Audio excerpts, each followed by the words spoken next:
I've got a few more microgreens that I'm going to sow today, and I'm going to try them in this cocoa fibre because so far we've done them in compost, covered and uncovered, and we've done them on paper towels. So because we've got this new medium now, and apparently it's really sterile stuff, we might as well try a couple of these small tubs just to start with and see how they get on. The first thing I'm going to try them is some kale, because kale is absolutely packed with nutrients. So we're going to get some compost in here, and it's already been dampened as well.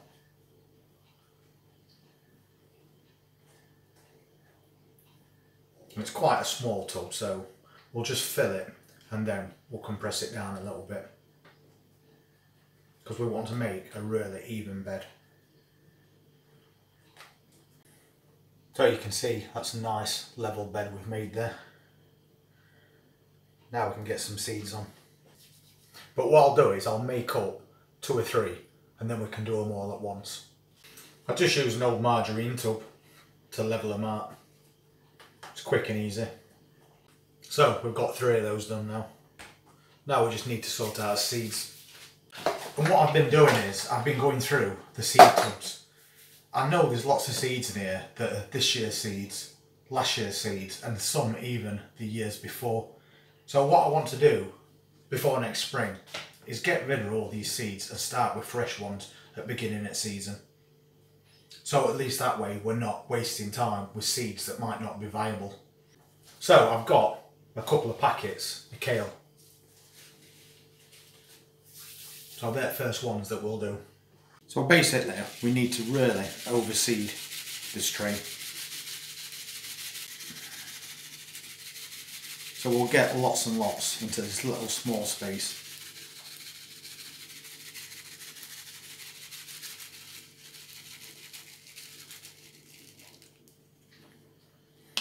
That's a lot of seeds. Then we're going to press them down again, just to make sure they've got really good contact with this compost. And then I'll just give it a light watering.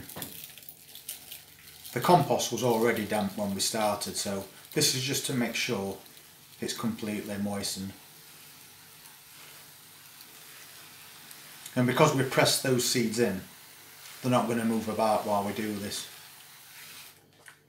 And that's his kale done. And then next I'm going to do some lettuce. It's not the most nutritious microgreen, but I've got a couple of packs of these and they're out of date almost, so we might as well just use them up in this, and that's why I'm putting so many on. And if you get them clumped a bit too close together, you can just spread them out with your finger.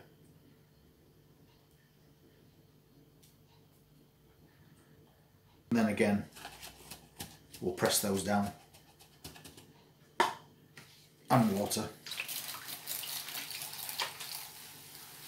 And again, the seeds aren't moving in this tray, which is perfect.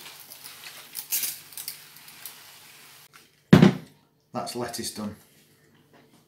And then we'll do some cabbage. And this is greyhound cabbage. And again, very old seeds. Got a couple of packs kicking around.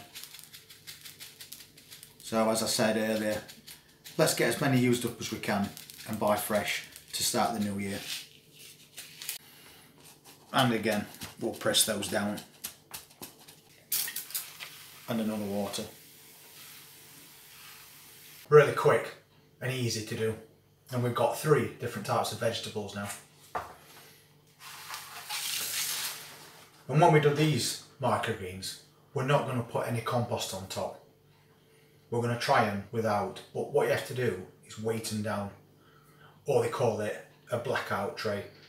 You just put something over the top to stop light getting to these while they grow. And you can weight the trays that you put on top as well, because these plants are so dense they will still push those trays up, which will then make your seedlings stronger and straighter. So basically what I'm going to do is take a tray, same size, and put some compost in it to give it some weight. And this again is that compost we've just been using. and it's already been moistened, so it has got a nice bit of weight to it.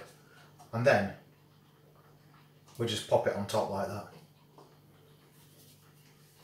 And believe it or not, those plants will push that up. And until they germinate, you want to keep them out at light. They don't need any light. The idea is for them to reach or stretch for light, which will make your plants that little bit longer than normal, which is exactly what you're looking for in microgreens. So you could leave them like that and maybe throw an old towel over the top just to make sure there's no light getting to them. Now I'll just do these other 2 tubs. So we've got us 3 different varieties of microgreens sown there. So I'm just going to pop them into this tray because I can fit 3 in there.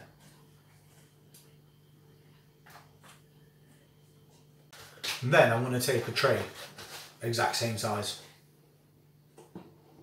pop that over the top like that. And now I know there's no light whatsoever getting inside there. So now I'll move them into other room where we've set that rack up with the lights on it ready for when these need it. So that's the rack that we set up for these microgreens. And we can have 6 trays of plants growing on there, but obviously for the moment we'll just leave it down there because all they need to do at the moment is germinate, and then we can move them onto this rack. And we've got all these lights set up ready to go when it needs them. And that one's a tray of beetroot that we did, which is basically now ready for us to harvest if we want to, but I'm going to let it grow just a little bit longer. But if you don't want to set up like this in your house for microgreens, but you'd just like to do a couple, try one of these. You can buy those from Wilko's and they bend basically to wherever you want them to point at. So you could basically just stand one above a tray. You could set it up like that above your tray.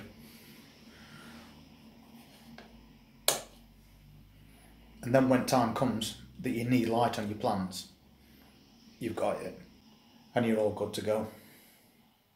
And that has got a daylight bulb in it, which you can buy from Wilko's, and the 6500 Kelvin in brightness, which is the same as what they are, and they're LED lights that you get from eBay. And the LED lights actually only run at 18 watts, so they're very cheap to run. So if you don't really want to do that on that scale, you can always try that and it'll work just as good. So we've got all that set up ready for when we need it, but obviously at the moment we don't need any lights on. We need them to grow first. We need them to push those trays up until those trays have reached the top of the tray that the seedlings are growing in. When that happens, turn the top tray over so you're still covering your plants and they're getting no light. And let them continue to grow until they reach the top of that, by which time they're going to be 2 to 3 inches tall. Then you can take that off and put them under your lights, and at that stage they're either going to be white or yellow depending on the seeds that you've used, but they won't be green because they've been deprived of light. So at that stage, that's when you put them under your lights and leave the lights on for as long as you can through the day, and within a couple of hours you'll see those seedlings start to turn green, while at the same time growing longer. And as soon as they reach an height that you're happy with to harvest, you just cut them all off. And you've got a really nice side salad or garnish to put on any meals that you choose, or on sandwiches, or just drop into soups and stir fries. And they contain 40% more nutrients than a fully mature plant. And that's why they're expensive if you order something like that in a restaurant. But you can grow them at home at very little cost. So just make sure you keep them watered. Don't let them dry out, but don't overwater them as well, or you'll end up with fungus problems. So just check them every day. So we'll see how they get on, and if you want to see how they get on as well, just hit that subscribe button, press that notifications bell, and we'll see you when we do an update on these plants. You all take care. Thank you very much for watching.